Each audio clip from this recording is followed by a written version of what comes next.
Warning: the following program contains explicit content, outrageous opinions, and untrained professionals. It is intended only for mature audiences.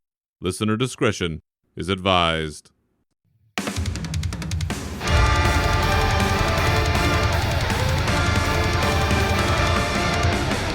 Welcome to your uncensored home for World of Warcraft with your hosts, Berzerker and Navox. This is Unshackled Fury.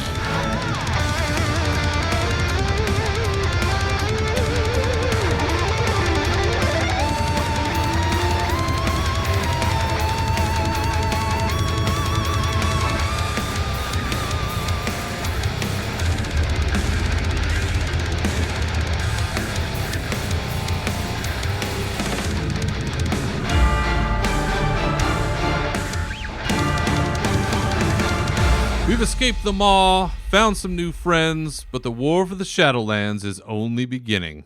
Welcome to episode 81 of the Unshackled Fury podcast, your uncensored home for World of Warcraft news and opinions.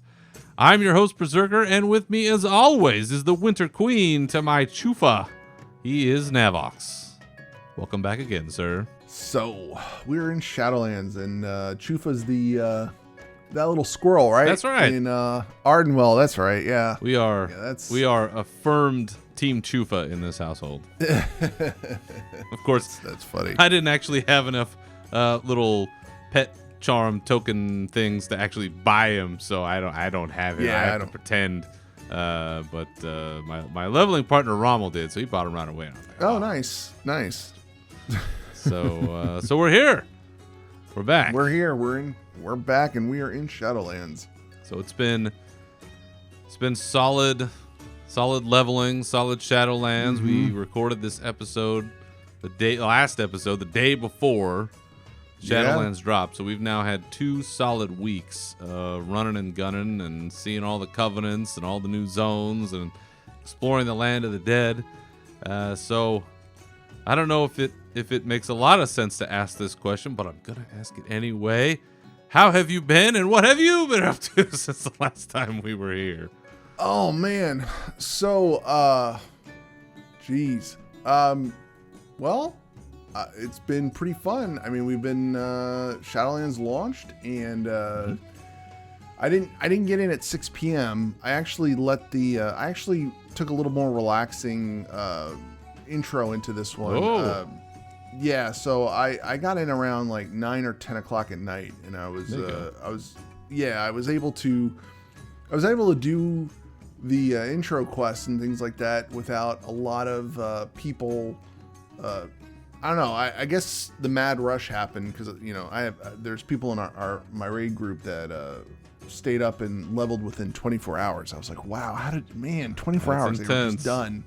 It is crazy, but they were done with that and doing heroics. But me, I went at 9. I played for about 2 hours. Went to bed. I had vacation, so I got up the next day, made some coffee, Yeah. and doing just quested little by little. And I think it took me, honest to God, I think it took me a week, maybe not a week, maybe like 4 or 5 days to get up to 60. But it was fun. It was a good adventure. It was a good experience. The level experience was nice. The zones were great. The music in the zones were great. Yeah. It feels like a little bit of a, I don't know. It feels like, it actually feels like a lot different game to me than Battle for Azeroth. Mm-hmm. And, I'm trying to think of like specific experiences that I had. I didn't run into very many glitches. I can say that. No. I want to level in alt, but I'm kind of sick of the death of that intro zone. I don't like going through the mall. Like the mall is like my worst experience, and we'll talk about that. Yeah. And, we're gonna talk about the mall later on, but Yeah. I actually managed to level, and I got to 60 in Revendreth, and I had a lot of questing left to do because Yes. I didn't realize that there was a main storyline that you could just stay on there. Like there's the main storyline, and then there's other quests you could run into around the zone. Yep. I ended up clearing out most of Bastion before I moved on to Maldraxxus, and I don't want to sit here and soapbox about my experience of leveling. I'm just, I had a lot of fun because we're going to touch base on all these zones, and I want to save some for that. Yeah. But I'm enjoying it so far. So I mean, I'm 179 right now, item level. Wow. We're doing mythics and heroics, and I'm still trying to get some. I just finally got like a main hander the other day. I've been running around with like a 126 weapon, and I finally got a weapon to drop. Yeah. Recently, but other than that, how about you? How did it go for you? It went really well, and like yourself, I think overall the experience was very smooth. And the day of, right? You never know what you're gonna get. I think anyone that played during the launch of Warlords in particular, because that one was so bad. There was a DDoS attack. I don't know what else was going on, but it was not good. And for those of us that, traditionally take a couple days or whatever of time to focus on the new expansion, it sucked because you've blown this time and you can't do anything. And that I think sticks with you for a while, but Battle for Azeroth, I think, was pretty smooth. And this one was, I had a couple of DCs just randomly in some spots, but I was able to load right back up. The day of, it was a little dodgy getting into Stormwind, loading in. It did take a little while. World server down, I think I saw that a couple times. But overall, really smooth. And getting in was nice. Easy. Doing it the week of Thanksgiving, we talked about this. We talked about this with other folks, too. How was that going to go? And it seemed like it went all right. I don't really hear a lot of people coming out of that complaining, holiday plans got in the way, or people are leveling like they wanted to level. People are gearing up the way they wanted to gear up. I took certainly that day off because as people on Twitter saw, I was smoking my glorious Thanksgiving turkey all day. So I had to focus on that. But overall, the week was really smooth. Leveled with my buddy Rommel. It's been our tradition now for all these years. And we loaded up at 3 o'clock Pacific time, and we went pretty late. I think 2 a.m. Oh, wow. We went pretty far. And my back certainly paid the price for all that time. I can imagine. We loaded up the next couple days. We played Monday, Tuesday, Wednesday. Loaded up and ran pretty far. Got leveled up really quick, like yourself. Got to Revendreth. I mean, just a couple of quests into Revendreth, and boom, hit that 60. Yeah. So that was easily the fastest I've ever leveled. I mean, there's no comparison. And I don't know if that's just part of how they envision the future of the game, because like you said, it does feel different. Where leveling used to be the thing, now it's just one step on the path across the river. Yeah, big time. And you don't necessarily have to do as much. You can follow, now there's just a main quest line, which they have a specific little marker indicator to show, well, this is a main quest, this is a side quest, and you can just follow that all the way through and get all the way up. I remember there were complaints about the XP that people were getting for just doing the main quest. I don't know how you weren't getting the 60 before. Maybe it was way off because we had an entire zone left, and Revendreth is huge.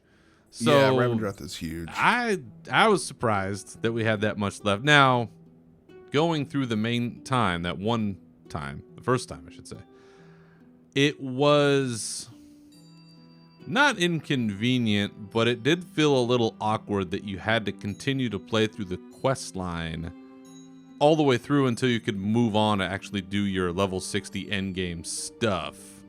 Oh yeah. So that was the timing there is a little awkward, but I understand it because, again, as has been both lauded and complained about, story drives much of the game nowadays, and you have to play through that. Now, the Threads of Fate, where you can take your alts through on different paths and choose different things, maybe that's a different experience where it's less cumbersome in that way. It sounds like it is. People are debating about whether or not the XP going through that is appropriate or not. I'll let those folks debate that. But overall, very smooth. Very smooth. I was very happy with the overall process. We're going to go through the whole leveling here in a bit, talk about all that. But overall, great launch. And kudos to them amid a pandemic and a holiday and all the other mishigas going on. They made it happen. Yeah. So in the spirit of success and happy leveling and all of that, there's no rage portion of the show this week. We're just going to jump straight into all the good stuff and all the news, which really is just talking about leveling. The one mini minor rage, still on the hunt for that RTX 3000 card. I cannot believe still how bad this. It's the holiday season. You would think that they would have done something by now, and it is bone ass dry. It is unbelievable to me. I've now set up a 5th alert to try to get one of these. I'm getting beeps and buzzes and all kinds of bells and whistles to try to get my attention when something pops up, and 90% of the time, so I'd say 1 out of every 10 or 9 times out of 10, I don't even see an add to cart button. The one time in 10 I might, but it's the Asus card that I've been looking for this entire time has not been in stock anywhere in almost 2 weeks.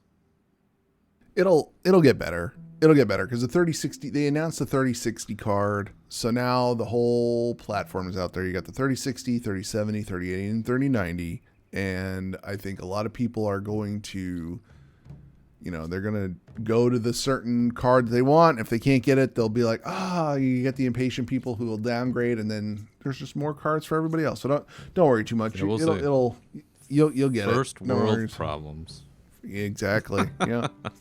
And we do talk about this from time to time.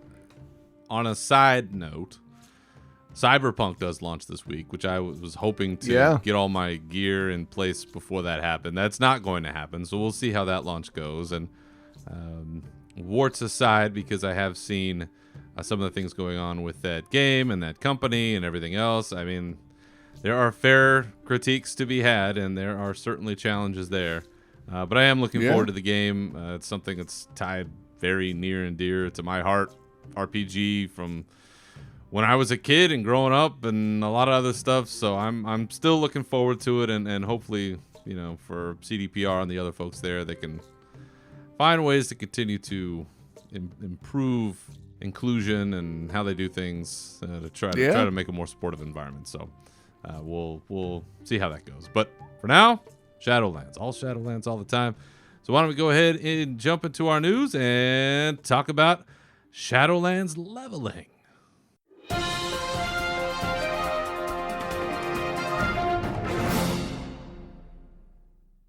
So this time around, all of us running through the leveling, at least the first time running through the leveling in Shadowlands, all had the same general path to follow. The order of the lands in which we ventured through was the same. We started off, running through the Maw, and that dumps us into Oribos, Bastion, Maldraxxus, Ardenweald, into Revendreth, and then back into Oribos. That's sort of the circle that we all went through. I will say that having been at the spot in Stormwind Keep where everything went live at the right time, it was really cool to see so many people in one spot. I never get tired of that. And seeing just everybody excited and flying on their mounts and hanging out. And, as long as the server stability holds, which seemed to do just fine for the most part. And then, boom, there it was, right at 3 p.m. Quest fires up. Oh, look, it's Darian Mograine. He wants to talk to me. Okay, great.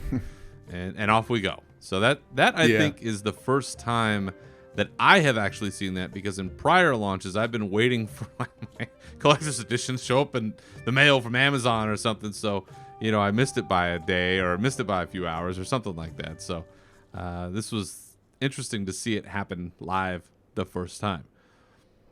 Beyond that first moment, where I did see all of those other players, kind of to the point that you were making about waiting, right? I don't know if it's just the sharding technology, and not shard like you shit your pants when you farted. I mean sharding like a shard as in like bifurcating players from each other onto different little Right. servers, right? The leveling experience felt very empty, where as great as it was, we hardly saw anyone. Oh, really? And we kept commenting on it where, wow, this feels really odd that we're here and it's launch day and we know there's a bunch of people here, but as we're leveling through, we really didn't see a lot of other players, which is both a boon and a curse, because on one hand, you like seeing a lot of, other players. It's an MMO. It's part of the whole thing that you're doing here. But at the same time, I mean, you're getting, quest stuff done. You're not having to fight for resources, although there's a lot of shared tag stuff nowadays. So it's not really like it used to be. But it was definitely a little odd not to see so many players. Now, when you were leveling through, do you feel like you saw more or less players than usual? Actually, it was less players. I saw less players, and I noticed that whenever I noticed a clump of people around, eventually they would just vanish. So it was like I was either moved to a different shard or something. But one thing I did notice was, and it was I don't know why it was annoying the hell out of me, but it just was. And then I eventually just got used to it. I had been, when I jumped into the maw, there was this mage following me around, and I was killing stuff, and everywhere I was, this mage was just following me. And it's like, I didn't realize that I had somebody that I was leveling with, because we didn't talk the whole night, but it was like this person was tied to me the whole time, and I'm like, who the hell is this person? And it's really annoying the hell out of me. But it worked out, because you'd come across an elite mob, and we're playing an MMO, so you're gonna have other people playing the game with you, and it's like, you know what, it's fine. It worked out in the end. So thanks, Phantom Mage. I don't know who you were. I don't know your name. I don't, but it was fun having you around. Yeah, maybe, but no, it was a more quiet experience leveling. Like I was telling you at the top of the show, I'm the type of person that likes to clear out a zone. So, I cleared out. I got the quest to go to Bastion, and I went back to. I got the quest to go to Maldraxxus, and then I ended up going back to Bastion to finish out the quest line as much as I could, because there's still a higher level portion of the zone that I haven't even unlocked. Yeah, there's so much of the game I haven't unlocked yet, and it's and I'm. It's really strange, because I don't have the urge, or I don't have I don't feel like I have to do this game. I don't feel like I have to do anything really. Like I'm doing what I want to do when I want to do it. I'm when I leveled up, I thought at first I made a really bad choice with going Kyrian versus Revendreth, because you want to maximize your potential by going Revendreth. The Covenant ability, synergizes with your execute ability, whatever. I ended up going Kyrian, and I thought, man, did I mess up? And I ended up loving the Kyrian storyline. I loved Bastion, and I'm really happy that I just stayed with it, because I love that spear. That spear is so good. Yeah. I go through it as Prot, even as Fury. I don't know. It feels like Thor's hammer, basically. I like that whole thing. But back on the whole, did I feel like it? It just felt like a normal gameplay. It wasn't too crowded. It wasn't, And there were moments where you're just like, where is everybody? But I think it was just because I was probably moving slower than everybody else, that they were just off in another zone. When I got to Maldraxxus, that's when I noticed that there were more people playing the game. Maldraxxus wasn't my favorite zone, but I did notice that there were more of a population in that zone than Bastion. Yeah. Yeah. So it could be a number of things. I mean, honestly, I went through it before you, because I did see you log on when I think we were at the tail end, or getting through later in Bastion. And like yourself, I think we saw more people as time went on and we were in other zones. So maybe this is like the old Borean Tundra, Howling Fjord kind of thing, where, hopefully you're separating people out and trying to figure out early on in the expansion, where you have a whole crush of people in one zone, and then they kind of start to get spread out more as time goes on. So maybe it was just the earlier part. But even before all of that, we actually started our journey at Ice Crown. And we talked about this before, is that initially you get summoned, all the stuff with the kidnapping of the various faction leaders happen. We get summoned by Darien. Hey, jump through this death gate. We got some shit to do. You end up at Ice Crown. There's Bolvar, Shattered Helm. The remaining leaders are all fighting with each other, and they're like, all right, well, Bolvar, what's up? Oh, we got to go to the mall and go get these people. And why don't you use the pieces of the helm to open up this portal, and you may or may not be able to get back, but good luck. Good luck. Yeah. And then we get tossed in. Tyrande decides to Leroy Jenkins herself right through there as well, because she ran in. Because listen, you got vengeance. You got shit to do. And then we ended up in the mall, your favorite zone. And that was our our first foray. And this is why I avoided it. This is why I didn't play it in the beta, because the early parts of an expansion, if you play a lot in a beta, will burn you out so quick. And not everybody's like this, but for me, I am definitely like this, where I remember I always go back to Cataclysm. I saw Mount Hyjal in like 50 different forms. I can't level through there anymore. I just can't. Yeah. I don't want to see it ever again. It's a great, beautiful, cool place.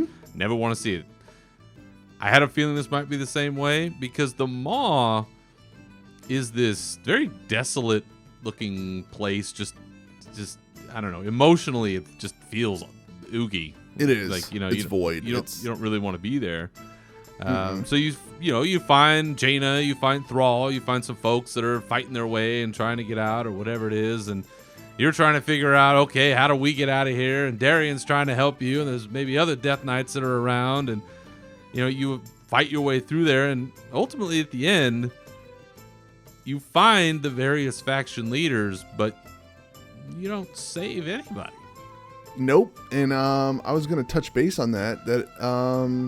I was really, I was actually pretty pleased that we didn't get any of the old school story going through Shadowlands. Like, it wasn't like there wasn't Jaina, there wasn't Thrall, nobody was leading us around. Nope. It was, we got to do our own thing in each one of the realms, and it was, I don't know, it was nice. It was nice not having to chase Sylvanas around, or not yet. Whatever Thrall's bullshit is, or Bane. Hey, we need you to do something. Nope, nope, none of your story. And they're stuck in the mall. So I don't, we'll save them eventually. Yeah, but and yeah, it's an interesting turn for them. I think that we typically go, oh, we're gonna jump in there and we'll pull them out and save them, and then we'll figure out our plan. They'll probably be bosses at some point. That's probably, we probably won't get to kill them. It'll probably be like they'll be the bosses at some point in some raid down the road. And if they don't show up till later on, cool. I'm good with whatever we got going on right now. So yeah. Well, it's an interesting take. It's not something that we've seen. We worked a lot with Darien Mograine, which was interesting. That was cool. Haven't seen a lot of screen time from that dude, so I don't know if they're setting him up for something later down the road. But it was as I commented to Rommel while we were leveling, I was like, man, they're really pumping this guy up and putting him out there. I don't know if they're gonna need somebody to take Bolvar's place or something when this is all over, but they're certainly putting him front and center a lot more than what he used to be. So yeah, we got Darien and his father. Yeah, and we'll get to that. That was cool. Yeah, we'll get to that. So we get to the mall, we find a way out, and then we get spit out into Oribos. We find the portal, right? We activate that portal. The jailer's coming to get us. We get introduced to the jailer, and so all the main characters have kind of been put front and center for us. But we end up in Oribos. It's our main hub. It's kind of this literally the centralized location that we're going to be dealing with. We learn about the Arbiter, this mysterious Arbiter who was the judge of all souls, right? That came in, and she's sleeping or whatever they're doing. Anima, we learned about Anima. Anima being hard to come by. Anima is the lifeblood resource that everybody needs and all things in the Shadowlands run off of, and that's hard to find. So we get sent out to investigate. All right, Mall Walker, which will always sound like Mall Walker to me, and I will never give that up. Yep. We get sent out to investigate, being these special beings that we are, these champions that can basically traverse all time and space. We get sent out, figure out what's going on here. And the first place we end up is Bastion, which you and I, we've talked about this a lot. the Bastion cinematic, the story motion thing that we saw with Uther and the Kyrian, it set up a lot, and it set up a lot. Forsworn, yeah. For this specific zone, right? Yeah. Where we meet the Archon, it's kind of in charge of everything. The Forsworn, like you said, the sort of dark angel things that are going on. Uther is one of them. Devos, who we saw, which was the one that went with him to the Maw. They're all in the dark angel garb. There's going to be some interesting cosplay coming out of that. BlizzCon's going to be off the hook. Yeah. See some wild shit happening. Or maybe BlizzCon Line. That'll be the first stab. But, yeah. That was kind of something that we were commenting on, is every time we came across a particularly interesting character, we're like, oh, there's a future cosplay. Oh, there's a future cosplay. Like, we're going to see that one at BlizzCon. Yep. This expansion is rife with characters that you're definitely going to be seeing in the future. But for Bastion, in the time being, our journey essentially was cleansing our souls. That was kind of our thing, is that, we've come from this other land, and we have to cleanse our souls to get an audience. This is what every land was basically about, is you need to get an audience with the person in charge to tell them, what's up. Right. And so for us, it's trying to meet the Archon. We end up going through and seeing all these various places. We meet Pelagos. We meet these other aspirants. We learn about the whole process of becoming ascended, and where you get an angel gets its wings, all that stuff. Yeah. Followed the story pretty well, I think. I think it was pretty straightforward in terms of, here is how you become an ascended. Here is how this whole process works for us, the Kyrian. And here are our values and all of that. But I'm still very torn on, and I'm hoping that this is intentional. I'm siding somewhat with the Forsworn, in the sense that it does still seem to me kind of fucked up that you have to just forget about all of the stuff that happened to you before, when in fact you are being judged in the Shadowlands for the things you did before. So it does seem pretty hypocritical, and I can understand why there might be a rebellion against that. But to that end, then you have, Uther and Devos acting pretty evilly. Like, they're not, hey, I'm trying to convince you of this argument. Like, this is a legitimate thing. It's like, ha ha ha, mustache twirl. I'm going to come in here and wipe you all out. Like that. So I don't know. I'm coming out of that zone and the story that we were told, and then we'll talk about the Covenant. I'm kind of mixed on where my allegiance lies on this issue, because I can see legitimacy coming from the Forsworn. But for you, your experience going through Bastion, how did you feel about the story that they told there, and where we kind of come out once we get to the point where the Maldraxxi attack happens? So that took me by surprise. I mean, when I went through the whole storyline, I did a lot of Bastion and Beta, so a lot of the story was there, and I kind of understood a lot of what was going on. So I was able to go through the beginning part of the storyline and not have to read the quest text too much, because I knew what was going on. But when the Maldraxxus, when that certain faction of the Maldraxxian people attacked, that surprised the heck out of me, because I wasn't expecting that, and it still kind of bothers me, because there's a portion. So sidetrack, like right now, something I'm confused by is we have this spire that's if you're a Kyrian, there are mirrors that you can light up around. I just call them mirrors. There are these portals that you can light up and charge with anima, and one of them is the theater, or it's a trial of the Ascended or something like that. It's one of the things you can light up. I don't know how to even get over there. I can light it up. I don't even know how to get over there. It's crazy, like, because that's the dungeon zone. Like, when you go over there, that's where the dungeon is.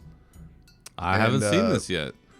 Yeah, it's crazy, because I don't know how to navigate to get around to where I need to get to. So, but anyway, I don't know. I like the story. It was kind of driving me nuts with the Forsworn, but I mean, I kind of get where they're coming from, but On the other hand, I'm like, why are you destroying all the cool shit? You know, it's like. And Uther's just like out and out bad right now. Like he. Yeah, I was glad we kicked. Spoiler alert: we get to fight him and kick his ass. So it's like. If you choose that covenant. Yeah. If you choose that covenant, that's part of the storyline. Yeah. It's one of the. Yeah. Yeah. It's pretty crazy to see, like, you know, Uther, like a pinnacle of paladin righteousness. Like that's the end all be all, and now he's all dark angel in it. It's pretty crazy to see. I still want to know what soul hit the Arbiter to knock her out. It was that little red. You remember that in the cutscene? It was that little red soul that hit her and knocked her out. I think that was just like a, I don't know, it was the energy attack or something.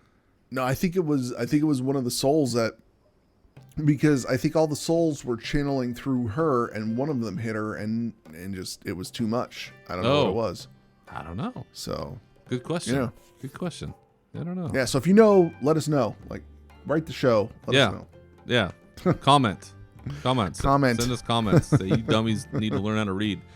Exactly. So it ends in Bastion, where we have this Maldraxi attack. So we have this necropolis that shows up, and they're laying waste to stuff, and then we got to go run in there, and it gets you into the dungeon over there for that real quick, and that takes you to your next major step, which is that's your entrance into Maldraxxus. And this is kind of the theme for each zone. As you come in, you find out the story, and then, here's the thing that you need to go to the next zone to do X. So it is very purposeful. You don't have to go hunting for it. Princess is in another castle.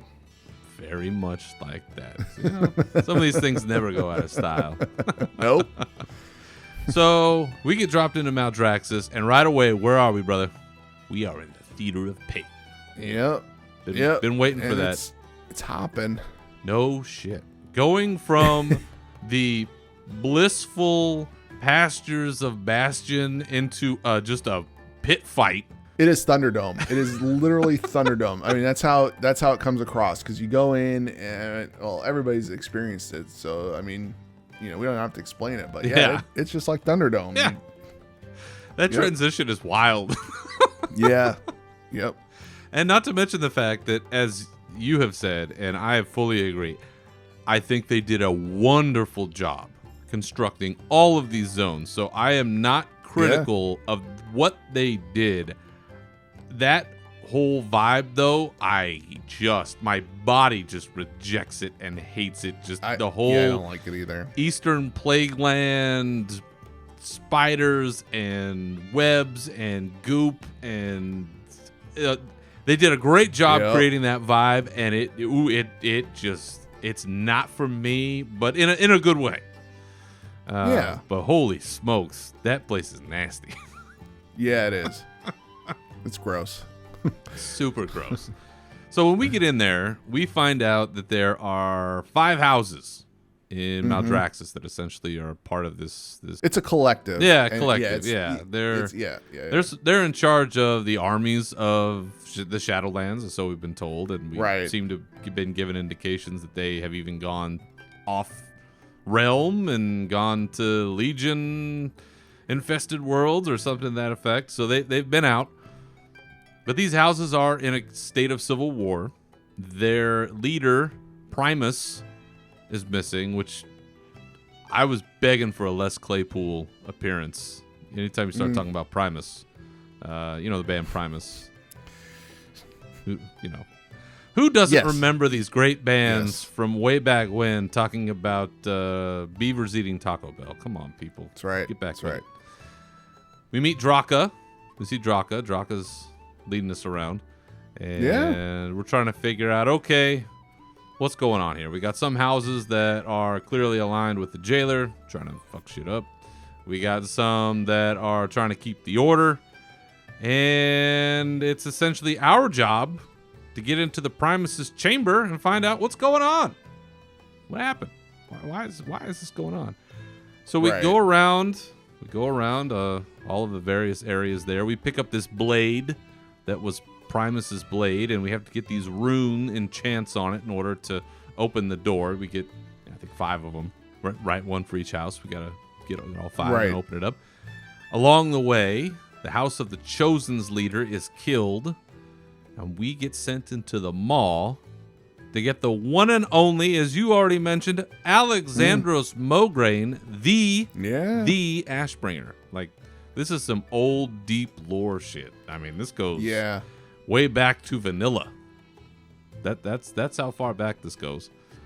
And so we get to see a nice reunion between Alexandros and Darian. There they are, the basically Death Knights, all Death Knight family at this point. And bring them back, and eventually we are able to secure all the runes we need. We use the blade. We open the door. Primus reveals that the jailer is responsible for all of the things that are going on, and he needs us to warn everyone, especially the Winter Queen in Ardenvale. That's right, yes. The Winter Queen. So that's how we end up getting that crumb to the next place, right? Mm-hmm. So going through Maldraxxus, again, I think they did an absolutely wonderful job of creating the vibe that they needed to create and dumping us in the theater of pain and, you know, kind of getting this militaristic vibe from that whole zone, right? It's you know, not kill or be killed necessarily because you're already dead, but it's like, who's the strongest? You know, right. It's all testamental type stuff. METTLE, not METAL, although it is very metal. I will give you that. I could not get out of that zone quick enough. I think that they did, again, I'll say it for the 19th time, a great job. But, man, I had to be done as fast as possible, especially when you know Ardenweald is waiting. You know, you're again, you're going from horrific to insanely gorgeous. Like, Ardenweald is one of the greatest zones ever created at this point now. Yeah. But Maldraxxus, trying to figure out, okay, who's with the jailer? What's going on? You know, we're helping out Draka. Draka's just like, I'm going to wreck all these chumps. I think it was effective for what it needed to do, but I had to bail out of there as quickly as possible. And I know I have many side quests left in order to complete all of the achievement. There's achievements for doing the non-main story quests. Right. But for you, did you get to spend a little time in there? What were your thoughts? Anything in particular that jumped out? Any characters you were like, ooh, I want to see more of this guy? What was your experience in Maldraxxus like? So I was, I could not get into that zone at all. And then there was a certain point in the quest chain where, I don't know, it was a nostalgia thing, because you come across Lady Vash, and I think that was the turnaround point for it, because she's just giving you a bunch of shit. She's like, oh, good. Well, it's you because, you defeated me. So you better be good enough to do this because you defeated me and this, that, and the other. And I think now I could be wrong, but I think that there are 2 sets of, I think she's got a couple different sets of, quest text based on if you actually defeated her back in the day. Or defeated her in general. Interesting. I think if you haven't defeated her, I think she has a different set of text. I have to take another character through it. I didn't even try it out that. And see. Somebody had mentioned that, and I don't know if that's true or if it's just a story that somebody's saying online, but it was, through guild chat, it was there. Somebody's like, oh, what's cool is, she has different quest texts. Wow. But whether that's true or not, I thought that was a turnaround point for me in that zone, because it was neat following her around, and she's talking about raids past and that kind of thing, and I spent as much time as I only needed to in that zone. Like I did all the stuff to unlock the door, and then when I was done and on my way, I was like, see, I'm never coming back. And then I'm always going back there because it's like, well, there's a sword in the ground you can try to get as a quest now, and there, and then there's the Theater of Pain, you have to kill elites and stuff in there, and you also have to take your, you got babysitting duty. You got to take your Kyrian warrior person down there with you and do some quests down there. So I'm constantly going back there for certain things, but I'm not spending 100% of my time there. But I did have a lot of fun there. But yeah, like you, the aesthetic it wasn't, I really didn't like it. The dungeon itself, the dungeons are good. You know, I like the dungeons. Yeah. They're pretty good. That dungeon complaints out of me is there. tricky. Like, you can get lost there so easily. And the final boss is a pain in the ass with an all melee group for some reason. It was. We went in there with an all melee group. Oh. We did not have a good time. No, that's tough. Yeah, and but no, Maldraxxus has its place. I'm sure there's a lot of people that enjoy that aesthetic, and I'm sure they're loving it. And if you are, great. But it wasn't for me. And I'm trying to think of other things in the zone that I don't even know the guy's name, unless it. Who was the big green guy with the axe? That was like, pull your forces back, or I'll end you myself, or something like that. I don't remember. Who was that guy? I can't remember. It was Draka's boss. It was. Yeah. That's the guy that gets whacked out. I can't remember. Yeah. Yeah. Yeah. Yeah, but he's the guy I think that Alexandros has to take the place of. Okay. Yeah. Yeah. I can't quite remember. But yeah, following... Yeah, wow. Such a, he was a big, cool-looking dude, and then that's it. He got taken out, and then, okay. I know. All right. It was kind of a bummer because they showed him in that story cinematic, he's in the right? cut scene. He's in the cinematic. He's in your load screen, and I'm like, okay, so hope he comes back at some point, because... No, I think if you die in the Shadowlands, you die for real. Like, you're dead gone, right? Double dead. Yeah. Can't be double dead. The reintroduction of Vosh I thought was great.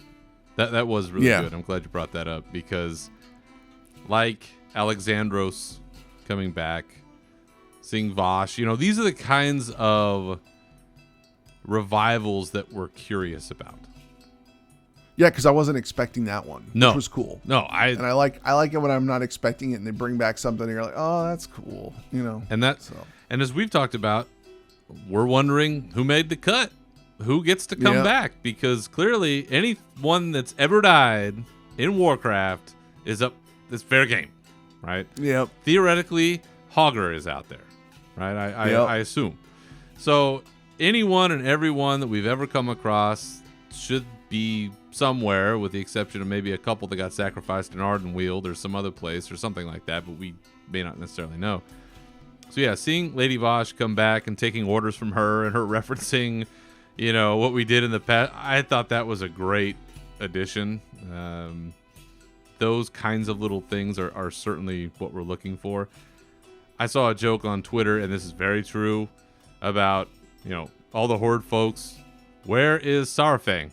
Trying to find Saurfang. High and low, look for Saurfang. Alliance players, where is Varian? Trying to find Varian.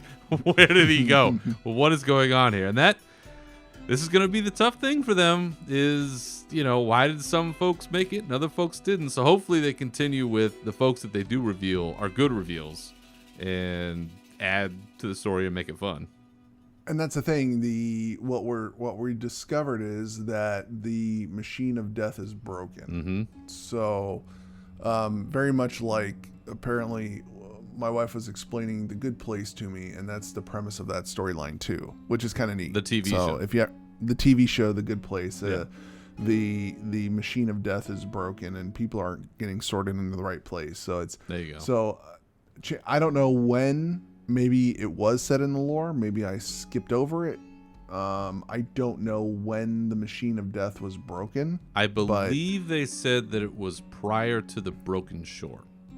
Oh, okay, then that makes sense, because if it was prior to the Broken Shore, then there's a reason why we don't see all of these characters, is because the jailer has them somewhere in the mall, because that's where all the heroes are. So that's what we've been led to believe. Sense. Is everything from Legion on. If you died, you're in the mall. Okay. So okay, cool. That opens up a host of opportunities. Yeah. But even going back before that, unless you were thrown into the mall like Arthas, right? There should be expansions worth of characters that we could theoretically come across. Mm-hmm. But so far, right, getting into Maldraxxus, seeing Vosh, seeing some of these other characters, and you do see like other minor characters being referenced in different places where, it's some soul that's doing something and you're like, oh, that's the Huntmaster from, some quest a million years ago. There's a lot of those little types of lore nuggets, and Wowhead, to their credit, has done a pretty good job of trying to keep track of when these little references pop up. So, keep an eye out for those kinds of things, because that is fun. But we get into Maldraxxus, we get through there, we find out, okay, the Primus has been kidnapped or has been killed or something. Jailer's responsible for whatever that is. Yeah. We got to head out and tell more people what's going on.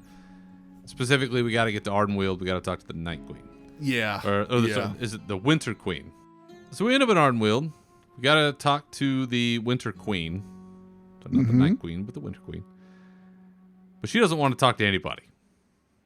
Right away, They make it very obvious she is not interested in having an audience with anyone or anything. The anima drought is the thing that she is centrally focused on right now. That's the big deal. The beautiful forests are dying. These souls are being sacrificed.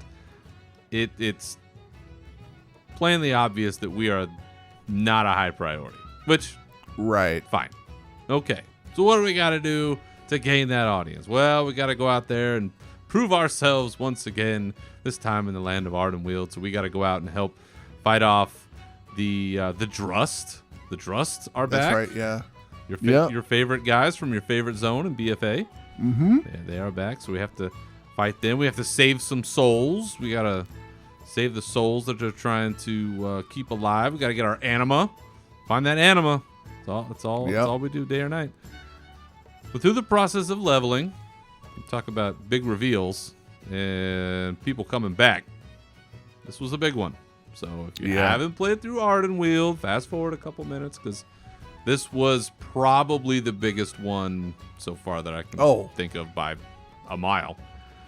Oh, yeah. One soul in particular seems to be getting a lot of interest.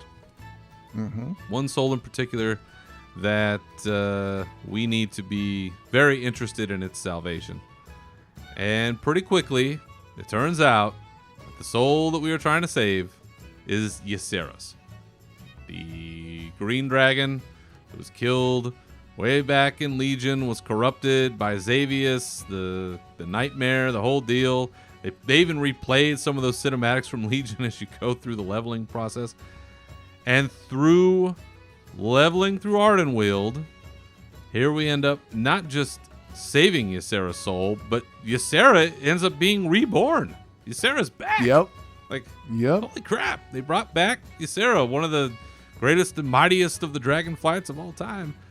And Ysera's fate is tied to the fate of Ardenweald. So whatever happens there, it's going to happen to her. Seems like there might have been a cheeky reference to Elune, as the Winter Queen says something about Ysera being one of her sister's creations or something like that. So that was kind of interesting. But we save Ysera's soul. Ysera's reborn. The Winter Queen decides, okay, I guess I can finally talk to you fools. We let her know what's up, and then she says, okay, well, you probably want to go talk to Sire Denathrius because he has special expertise in anima collection. So overall, Ardenweald, beautiful zone. The Moonberry character I could have done without. I know that, again, that's going to spawn a million little cosplayers that are going to want to play this character. And oh my gosh, everybody's so fine and great and fine, and we're the best. Great. You did the job. All of that stuff, I'm not so excited about, but it serves its purpose. It's where it belongs. Chufa, like I said, Team Chufa all the way. Happy to see that little squirrel guy, little soul, running around.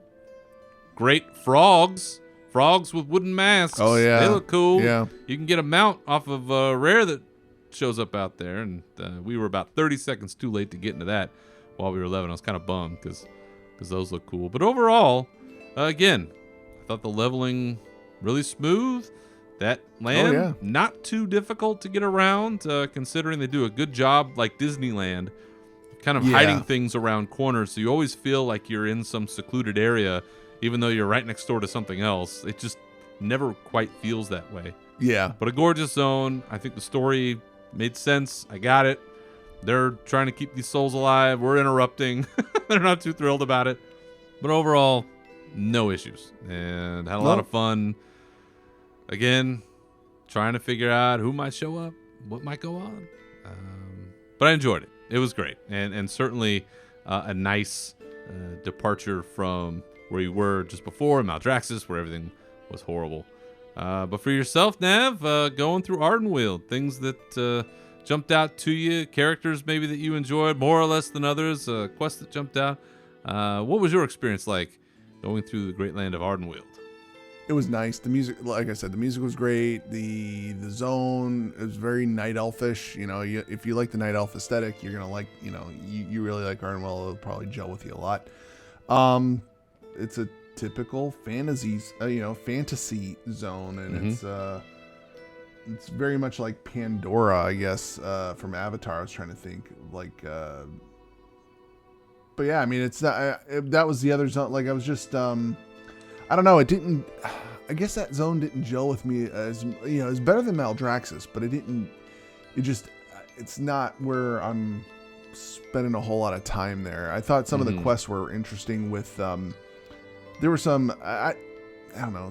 Stupid little quest that I thought was interesting was the booby trap quest, where it's like, oh, there's these things that you need to go collect, but in order to collect them or in order to set off the traps, you have to undo the booby traps on them. So you have to go find there's, if you want to unlock a certain thing, you have to go find something else to unlock it and things like that. I thought that was, some of the quests were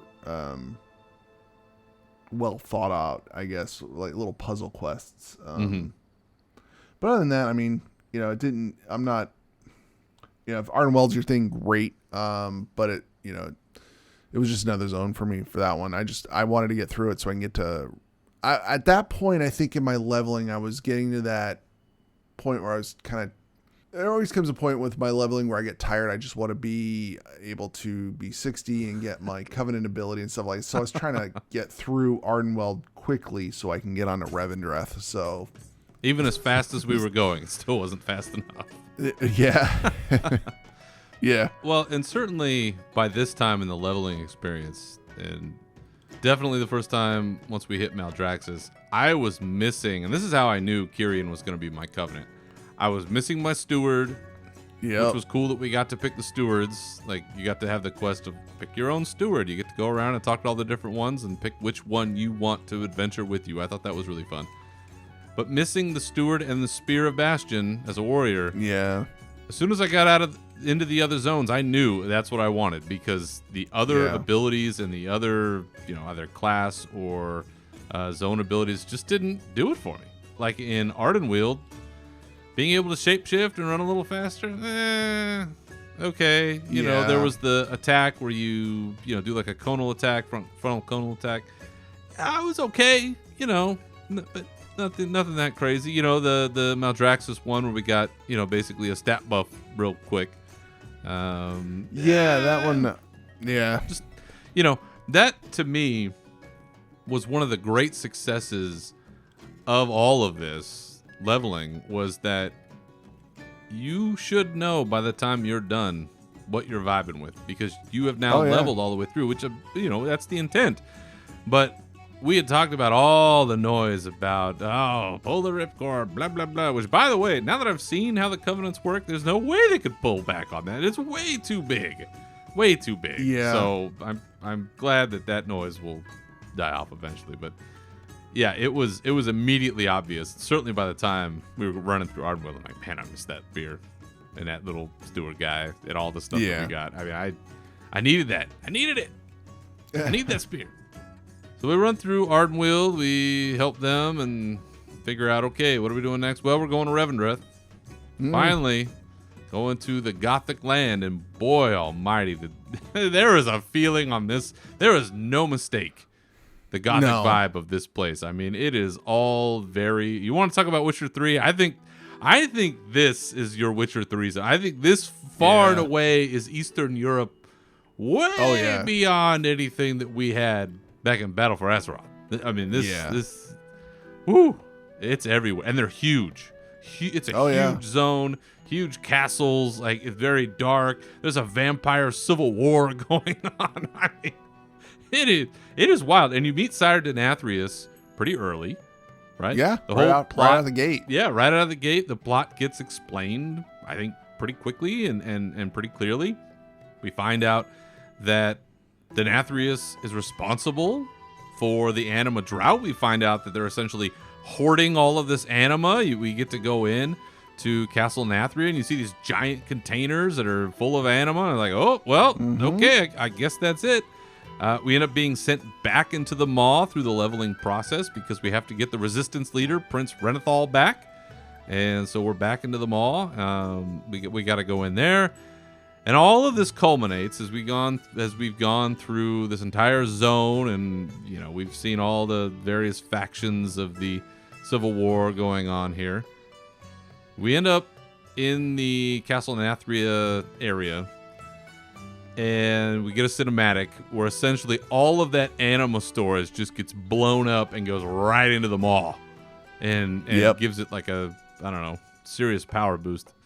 That was pretty wild. I did not expect that. That's not something I was even thinking was a thing. I just assumed they were going to use it to, I don't know, buff themselves. I didn't think they were going to plow it right into the Maw, which then, as you fly out of Bastion, or as you fly out of Oribos, it now looks different. Like, you can see it. It's this big, red, angry, swirly-looking maelstrom thing. But this zone, I think, more than any other, as we leveled. One, the vibe and the story were very clear. It also had a lot of just really funny, odd, crazy little characters. Yeah, the first two you meet. Had a lot of character, just in general, which you and I are, you more than I, on the fence about this zone to a great extent. Like, the vampire thing's not really our vibe. The gothic thing is okay, but like, I'm not looking for a Twilight adventure. That's kind of the fear, right? Is like, what are we going to do? I really enjoyed the depth of the additional characters that they threw in there, and we came back to visit from time to time, and that made it really fun. And I ended up having a lot more fun in that zone than I thought I would. I was happy that we had already hit the level cap by the time we'd really started into it, so I was getting shit tons of gold, which I appreciated because I'm not a gold person. I don't really have a lot, so that really helped out a lot. But I really thought that the story was cohesive all the way around, which to me, that's kind of the big thing right now is, why are we here? What's going on? Where are we going? I felt like I got it. I got what I needed. We know who the Accuser is. The Accuser was kind of the one that was helped leading the rebellion until we got the prince back. I feel like I know why. It's pretty obvious why we have to stop Denathrius, because it basically empowered the Maw to a level that was heretofore unseen. The question that I am left with, though, as we got out of that, is I still have no idea what the jailer's plan is. Yeah, me either. No idea, right? But for Revendreth, I had a good experience overall. Thought it was pretty fun. For you, as somebody I think who was on the fence about the Venthyr and this whole vibe, where did you come down on Revendreth in the end? What was your leveling experience like? And was there anything in particular that jumped out to you? Yeah, I did like the questing experience in Revendreth. I thought it was really well done. The storyline was really well done. I like the two little, I forget what their names are, but the two little goblin guys you meet right out the gate. They have these little British accents, and they just they rip each other back and forth. I like that. There's a lot of cool things in Revendreth that you don't see initially, and then eventually you go back in to do daily quests, and it's like there are hidden stairwells. There's things you click on, and they open up the underground stairway, and traversing the area sucks if you don't have the flight paths, because then you're waiting for the big elevators that come up and down, and all in all, that is a good zone. I mean, I do like that zone, and I really wish that this game had, I'm okay with what they did with the pushing it back, but had this game come out closer to Halloween, I think Maldraxxus and Revendreth both would have had that different feeling altogether, because it was like, it's spooky, it's dark. The dungeons in Revendreth are some of my favorite. They're both really, really good dungeons to do, and neat mechanics. I thought I was going to go with, I thought I needed to go with them, but like you said, I was missing the spear. I was missing the spear and my little steward and stuff like that. So, but yeah, good job on Revendreth. I'll probably have one of my warriors go that way just so that I can unlock all the, the armor stuff. And there's some pretty cool plate armor. And armor in general. There's some coming cool out plate of the armor. Yeah. Yeah, the teleport ability that they had, I found it to be a little bit more cumbersome than useful, where you could, just kind of swap from spot to spot. I think part of that is because as a warrior, you can use a heroic leap a lot in places where you might be trying to get to a treasure, or to your point, in Revendreth in particular, there were a lot of really well-hidden secrets and treasure chests and stuff like that you do have to kind of puzzle your way out of. And heroic leap for warriors does a lot of the job on that a teleport system might also do. So the execute warrior side, not too bad to be able to use that on the top side and bottom side of the health bar. But again, I was missing a free heal and an AoE spear. So I think as everyone levels through and you go through with your class inspect, you're trying to figure out what feels right for me, I hope. Now, there are plenty of people that it does not matter one iota what feels right and what doesn't. You're going to look at a chart and a sheet and a Wowhead page or some other sim, and you're going to say, this is what I have to do. You know what? Odin be with you. That's all I got to say. Yep. Got to do what you got to do. Yep. So we get through there. We find out kind of, sort of, maybe part of what the master plan is. The Maw's been empowered by all of his anima. Denathrius just noped out. We're going to get a chance at him here very quickly. But then we get sent off. We are at max level. We got to pick a covenant. We got a major choice to make. You can go there in Oribos and see all the 4 representatives there in the hall and say, okay, what do you got? What do you do? What are your benefits? Yada, yada. As we've mentioned many times, Kyrian was a no-brainer. I hit that right away. I was kind of annoyed they make you talk to all 4, but okay, fine. But I was happy with that choice then. I'm still happy with that choice. I've been focusing a lot on my adventure table and getting through my daily quests and the weekly quests. I've got, we can only do so much renown per week, right? So you can only get up so far. I think it was rank 6 or level 6 this week. Got that really no problem. So I'm pretty happy with that. Now, I don't know what the experience is like yet in the other covenants. Looking to explore those on my alts, hopefully sooner rather than later. But one of the big things for me going through the Kyrian covenant is that I got to see the Bastion cinematic in context. Yeah. So you're fighting, like we mentioned earlier, you fight Uther at a certain point, and the Forsworn come to try to take over Elysian Hold, where all of the Kyrian stuff is going on. You fight them, you battle them back, okay, and then eventually what you have to do is you have to turn in a quest where it shows you that Bastion cinematic, and then you have to go into the dungeon to fight Devos, who was the angel essentially helping Uther out in that cinematic, and she goes bad, and you end up killing her, which kind of sucks because I thought she was a great character, and I wasn't too excited about that, but that's the way that the story goes. But seeing that cinematic in context with the story, man, it hits like twice as hard as what it did just knowing generally about lore. And for all the complaints about the story being a more centralized focal point of the game now, this is why I like it. Because this is what I want. I want the story alongside the gameplay, and I have no problem with that. So I was thrilled with that so far. Remains to be seen. Anima. Some people are racking up anima like it's nobody's business. I'm having to work a little harder to find it. So I haven't quite unlocked everything yet. I just did the Path of Ascension finally, just a couple of days ago. So I'm kind of getting my feet wet on what that looks like. Got my ass kicked the first time. I think you're supposed to, but I think you're supposed to. Yeah. Interesting, but interesting. I like where that's going. Pelagos, run around with Pelagos.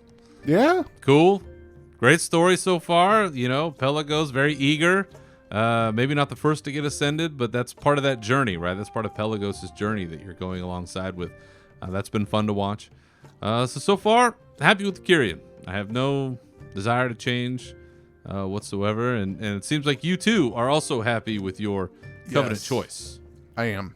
I went Kyrian as well, mainly because I was thinking, I like tanking dungeons. I like doing that kind of thing, and the spear just helps out. I love throwing the spear down and chaining things to the ground, and it helps in Torghast, and having that little your little steward bring you a vial. And at first I was like, wow, this vial doesn't heal much, and the spear's not doing that much damage. But then eventually you upgrade that stuff. So the conduits make a big deal. Yeah, you will, like, I have an upgrade. My spear's upgraded already. Like, I have I got the spear upgraded. I think it was one of the I think it was part of the quest line where you upgrade the spear, and then you upgrade the vial at some point. So it gives you a little bit more, it gives you a little bit more health and stuff. And it's a secondary health pot, which is awesome because you can drink that and then drink a regular pot. Yep. And that's my biggest thing, is because I'm always needing. I am one of those people that I will burn through healing pots and warlock cookies. So more healing for me is awesome. I'm not gonna put that aside, but I would like to get some of this armor. I mean, the armor looks great. Yeah. The coloration on some of the stuff, though, it's leaving me going, huh? Because if you go through and you look at some of the Kyrian armor off of the vendor, there's a gold set and then there's a silver set, and everything matches up perfectly. And then you get to the weapons, and the weapons are all purple, and it's like, what? Well, there's also a purple set. Okay, well, I'm like, I just want the gold and the blue and the silver. I'm like, I'm okay. Why are you tying in the purple weapons with this? Yeah, so it's there's definitely a variety. Yeah. And having focused a lot on the Covenants and my work related to that early on in sort of my end game play, I feel that one of the things that it does suffer from is that I get really no gear upgrade.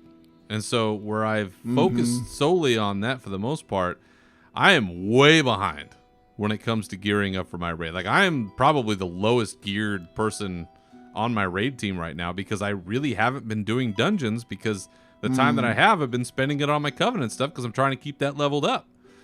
So I gotcha. I am a little disappointed that there's not more of a benefit immediately in that way, because that's kind of where we are early on in an expansion, where, if you remember, in the old days it used to be that, okay, you get to max level, and then all you really do is which piece of gear you need from which dungeon or from which profession to get yourself in the position you need to be raid ready. Like that was really all there was. And there may have been some other rep grinds or some stuff like that, but there wasn't really the power progression systems that we have now. It wasn't like that. But now you're having to do your Covenant, and you're having to do dungeons, and you're trying to gear up, and you're trying to do professions, and you're trying to do other, there's a whole litany of things that you're trying to balance. Not as much, I think, as Battle for Azeroth. I think once you hit max level in BFA, it was just shot out of a fire hose. You're like, whoa, what the hell am I supposed to do first? This, it feels a little bit more manageable, which I appreciate.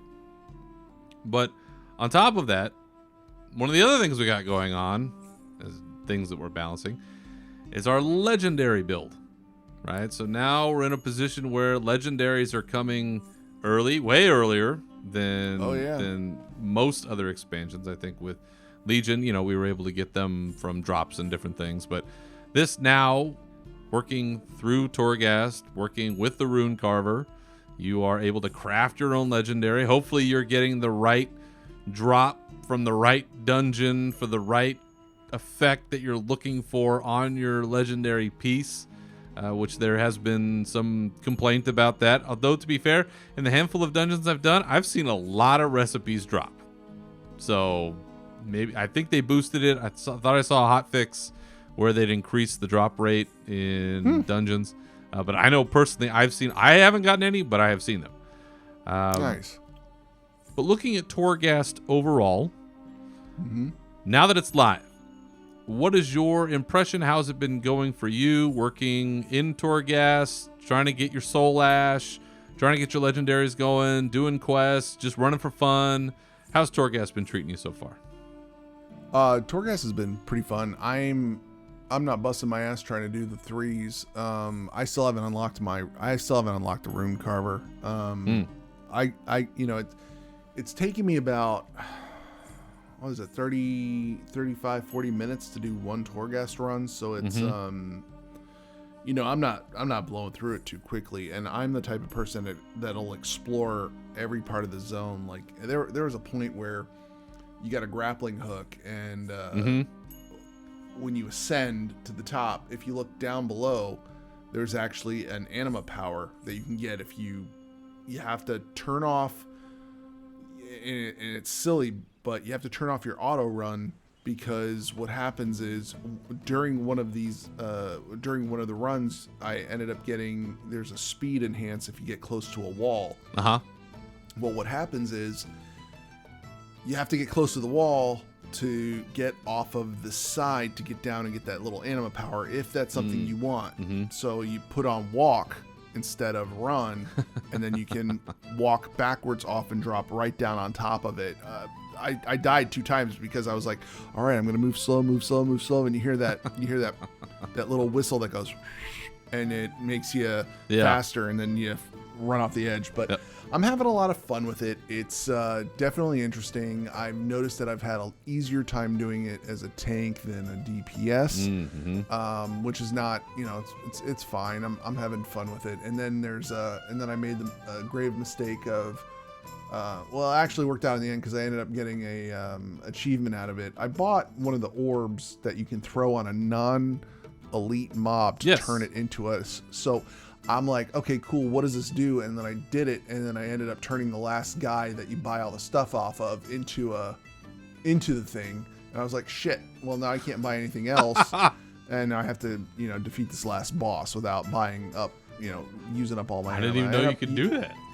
Yeah, there's so I didn't know that either. Oh, so my. the NPC, you could actually turn him into one of the little anima powers. The vendor? Yeah, the vendor. Oh, You can my turn the God. vendor. Yeah, so I made that mistake, and I was like, shit. And it was funny because I wasn't the only one that did it. One of the other guys on the raid team was like, yep, I did that too. And I was like, oh, okay. So I was like, shit. And I killed the boss, and then I didn't push the 3. I didn't go back in there and do the 3. Maybe I'll try that tonight or something. But it's just, I like it being the game to me right now feels very a la carte, where you just do whatever you want when you want, and don't feel like I don't know. I had all this pressure when I was going through in Legion and trying to get the powers for the legendary item, and I had all this pressure in BFA to try to run as much as I could, and but there was a gear fire hose in BFA, and it's not that way in Shadowlands. Like Shadowlands, the gear comes, but you're not getting shot out of a hose there. But it's fun, Torghast. It feels like Diablo. Like I said in the earlier episodes of when we recorded about Torghast, it feels like Diablo, and it is definitely a fun, little relaxing, turn off your brain, just go through, do little puzzles, kill stuff, and then you get your soul ash, and eventually eventually you're gonna get so powerful that going through this stuff, it's gonna be nothing, and it'll be definitely interesting, higher level, with some higher level item level gear too. So yeah, I'm enjoying it. Yeah, you look at how many levels Torghast is going to end up being. I mean, where we're at right now is very low. And it's fun with a group. Oh, yeah. When you're, because then, there's a point where there's actually you can turn into a mount in there, and you turn into a mall rat. Yeah, that or a pony. I think there was something that you turn into a pony, and it was you turn into a horse. So it was pretty neat. Yeah, but I like it. They did a good job with that. I could play that game. a lot. Like if it was just a solo game, I could play that game solo. Mm-hmm. Yeah, I was pretty excited to run with my raid team. A few nights ago, we ran in on a level 3 and didn't make it. Level 3, I mean, at the gear level we're at, especially for myself, I couldn't solo it. It was not. No, the tuning's hard. They said it was hard. They said it was. But here's the thing, is like the first 2 levels, and this is where I do have a bit of a critique with Torghast. Torghast is great in that it is random, makes you feel super powerful if you get the right drops, because that's part of it too, is that if you get the right stars to line up for you in a Torghast run, you can just bomb that place back to the Stone Age. I mean, it's ridiculous when you can get like your Spear of Bastion, like for a warrior running with Kyrian, right? You can get your Spear of Bastion to hit 15 times its damage, and then you can get, you know, all of your other buffs to last either longer. You can get your Steward to heal you. You just become this unstoppable wrecking machine. You're charging from Mawrat to Mawrat, and it's doing thousands of damage each time it explodes, and it refreshes your charge. So you're just running wild, and it's awesome. Yeah. Or other times it's like, hey, a random shout will do extra percentage. Oh, okay. Yeah. Like, all right. Yeah. Which one? Ones I don't use? You know, or your Rampage does some, is 20% faster. Like, oh, okay, all right. You know, it's less exciting. So yeah, that is part of it. But the big thing for me is the tuning of the end bosses, because level 1, not so bad. Level 2, I ruffle stomped that place. Yeah, Got to the end boss, and I'm like, damn, I'm dying, like, quickly. Like, this is hard. Yeah. Way harder than I thought it would be. So, on solo, now, you're supposed to be overpowered. You've got, buffs and things that you can buy, but I do think that the end bosses may be a touch too tough. Just a bit. I know for certain players, they blew through level 3 like it was tissue paper and have no problems. And you know what? Hey, players of all skill level, right? But that is something that hopefully as we get better gear and time goes on, it'll level out a little bit. But overall, they threw us in there a couple times as we were requesting. We got to save Bane. We've saved Bane, so at least one faction leader's alive. And we did save Prince Brenethal early. So, they warmed us up. They got us in there feeling good. And I'm excited to go back. I look forward to it. I won't have all of my soul ash this week to unlock the rune carver. I will be able to do it next week. I would have to clear both level 3s this week in order to have enough. And it's just, if it didn't happen with my raid team, it's not going to happen by myself. Let's just put it that way. No rush. No. Yeah, you don't need to rush, because all that stuff is going to get tuned out anyway. It's going to get tuned, and eventually, I'm not feeling the FOMO or anything like that. I'm not feeling like I'm missing anything on this legendary thing. It'll happen when it happens. That's all I can, Well, I know my raid team's pushing, but I will be lagging behind, and that's just that's just the nature of the beast. But even larger than that, and you've commented on this already, and this will be kind of the last thing we talk about as far as the leveling experience goes.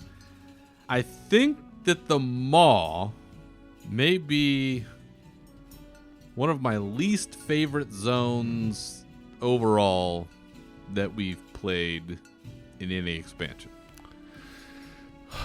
Yep. And I think you're with me on that. Oh yeah. Yeah, big time. I'm not a fan of the Maw. I don't mind necessarily you can't have a mount.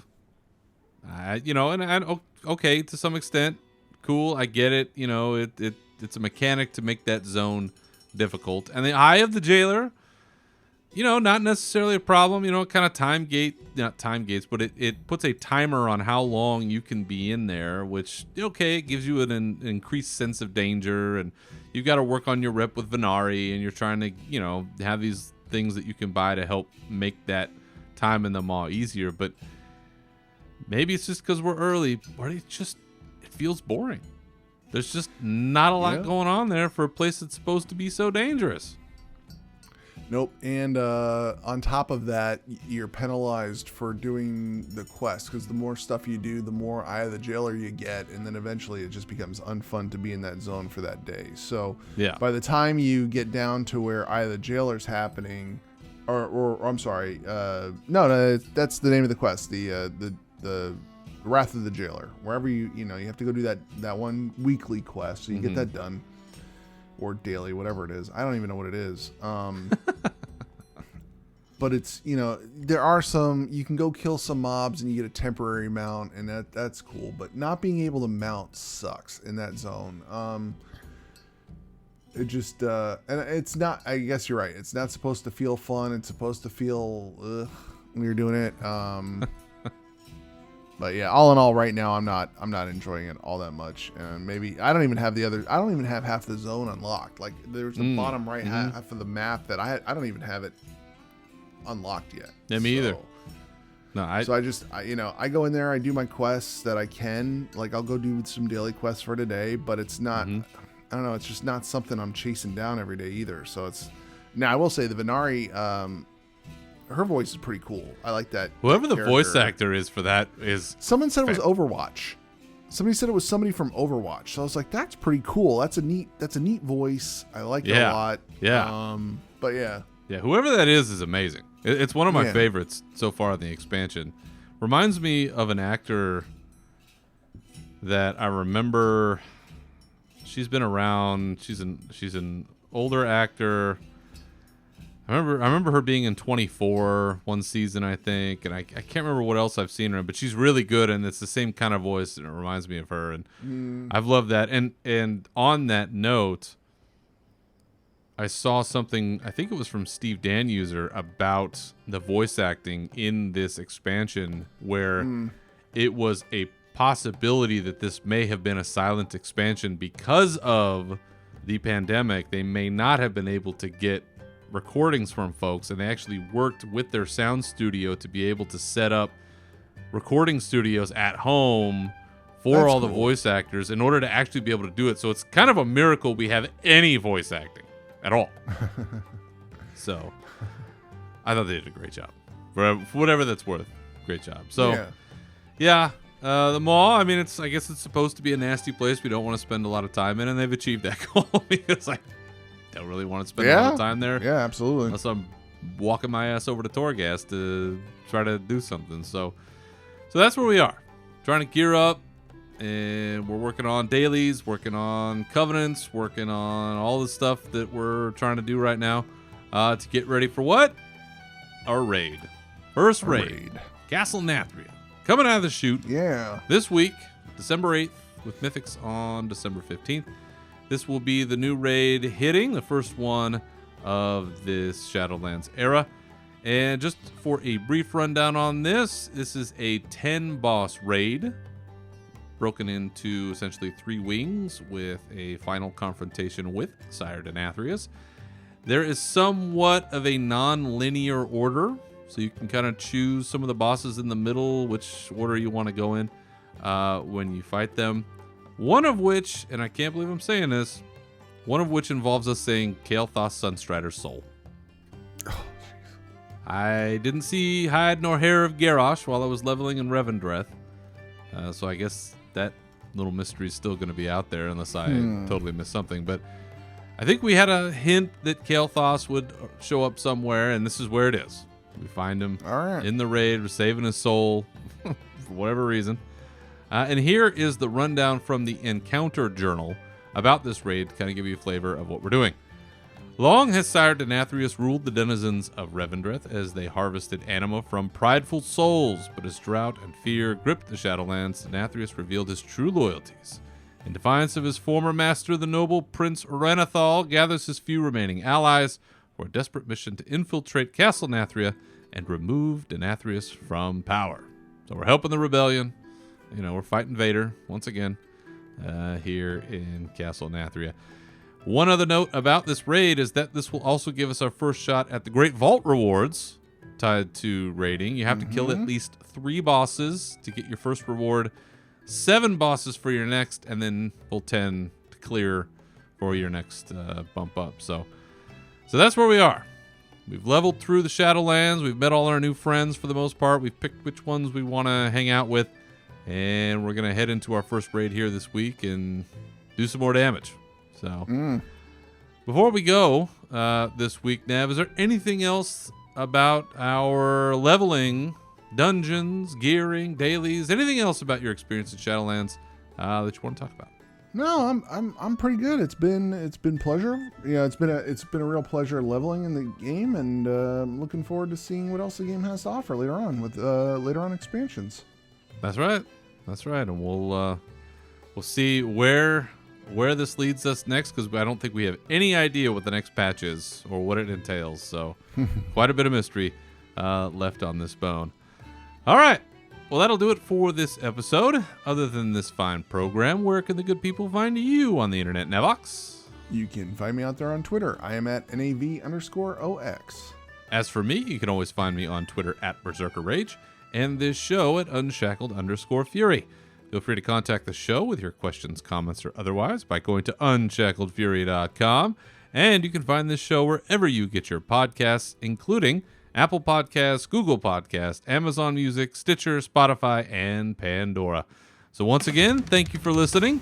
Remember to keep your swords wet and your banners high. And we'll see you next time. Farewell.